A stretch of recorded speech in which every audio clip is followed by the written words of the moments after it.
So good morning, folks, and welcome to Wednesday. I sent out an email earlier today in relation to the new unit that we're commencing today, which is the Manage Budgets and Financial Plans. And I wanted to talk to you a little bit this morning to get you started with what's required in Assessment Task 1, Section 1. And when you read through the documents, you'll see that it's asking you to put together a sales budget. And this is often a trap for a lot of people. They get stuck in not knowing what to do, particularly with the type of data and information that is in your handouts and workbooks. So let's go through this step by step, and I'll take you through it to give you an idea of how to approach it. All right.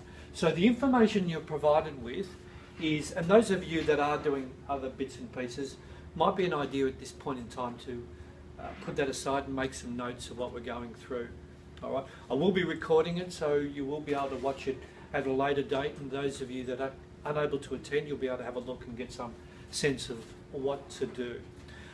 After this, we'll probably do another session on the purchase budget, because in Assessment 1, Section 1, you're required to do a sales budget, and you're also required to do a purchase budget. So those two things hand in hand. But today we'll just focus essentially on the sales budget. All right, the information you're provided with are in this table that I've got here, and you've also got a copy of this table. But let me just explain it to you. We've got, it's broken up into products. So we've got a product A, we've got a product B, and we've also got a product C. And in this ABC company, we've also got three divisions. We've got Division 1, Division 2 and Division 3. And how it's broken up is you'll see this number here, 800 at 60. This is what traps a lot of us that particularly don't work in the financial areas or practice in budgeting and finance and so forth, is the symbol at is essentially a times symbol. Some of you already know that, I know. So please don't take this as condescending. So the at symbol really represents times in a mathematical sense.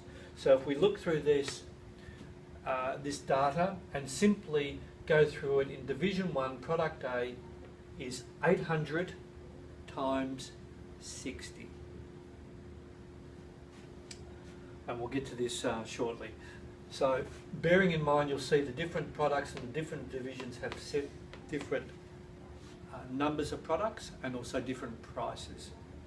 Well, let's go through it with the sales budget, and I'll start you off with Division 1 and maybe Division 2. You can complete Division 3 yourself, but also what you'll require is to do the company totals. So let's go through it step by step. So in Division 1, we've got Product A. From your table, how many Product A's do we have? Thank you very much. We've got 800 in terms of quantity. Thank you. And what was the price? 60. Thank you, at 60. And 60 is representing a per unit. So just one item is 60. Thanks, Kim. You're right.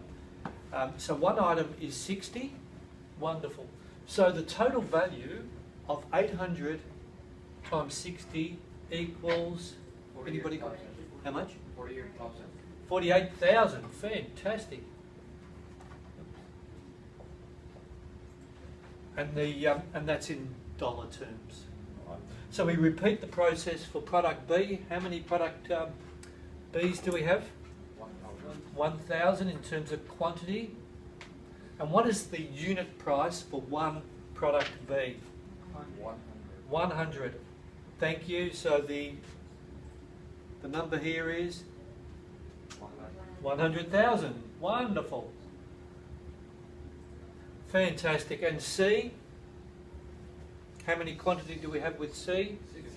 600. Thank you. And what's the unit price for C? 120. Thank you. And any of you got a calculator ready? 72,000. How much? 72,000. 72,000. Fantastic. Wonderful. So, in terms of putting the sales budget together, that's how we approach it. So let's have a look at Division 2, just to get you started, and you can fill in for Division 3 and the totals and so forth. So Division 2, in Product A, what have we got? 1,000? Thank you. At the unit price is 60, thank you, which is 60,000. Fantastic. So we've got product B. So what's the product B for Division 2? 1,200? That's what I thought you said. Fantastic. At the unit price of 100.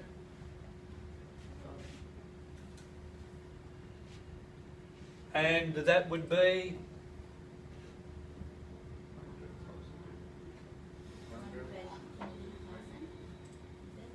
120,000. Do we have another? Do your calculator.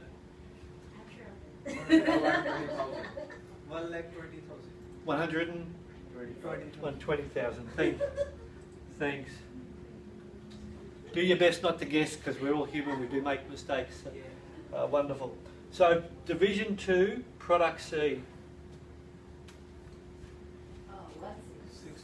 1,600. Thanks. At a unit price of 120. Thank you. So 16 times 120. 192. I hope you're right. Okay. Fantastic. All right. Also, what I suggest you do in formulating your sales budget is put the total into this section. So we've got Division 1, we've got 48,000 plus 100,000 plus 72 would equal 220,000. 220,000?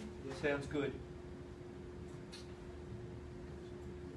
So we do the totals here. And again here we would add up the three totals, which is 362,000. 352, 62. 362. Fantastic. And so forth with Division 3. You would follow the same process. All right? And you get your totals for each division. Now in the company totals, you would total up all the dollar value and also all the quantity value and the price value as well, right, in your totals of each of the three divisions. Fantastic. Anybody got any thoughts or concerns or questions they want to ask at this point?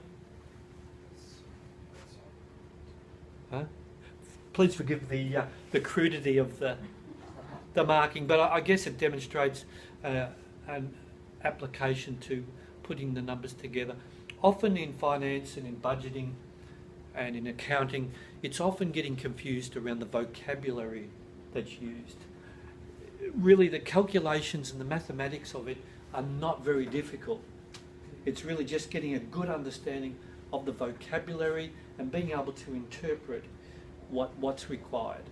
And like a lot of the professions that we find ourselves in, this accounting and budgeting and so forth is a practice art.